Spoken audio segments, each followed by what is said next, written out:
Now let's go over the basics of your smart TV. This moon-shaped icon is going to provide power to your board if you just tap it once. Okay. At this point, you might see, like I do, what is on your computer. This is the feature that I think we're all going to use most often. If you do not see what's on your computer, we need to change our input. The input button is this arrow next to the moon shape. When we tap that moon-shaped button, it's going to come up with other display options.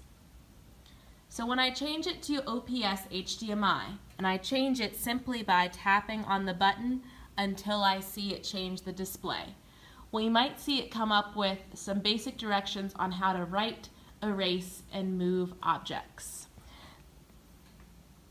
When we flick up from the bottom, we see other options that we can use. So this whiteboard feature is another one that might be helpful for some of us. It's going to allow us to write on basically just a blank whiteboard. Now to erase this, all I have to do is use my hand or my arm to erase. I ask that you be very careful when you do this, that you're not rubbing any jewelry against the board. So if you have a lot of rings on your fingers, please use your forearm instead, or if you have a watch, just please be cautious that you're not rubbing your jewelry against the board. But like I said, I think most of us are going to be in the HDMI 1 setting. So I'm going to try to capture both me tapping this as well as changing to HDMI 1.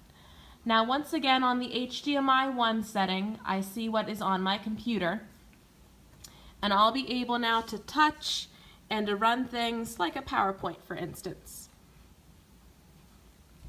At this point I can tap through and I'm touched. I am projecting. I have the basics down of using my new smartboard.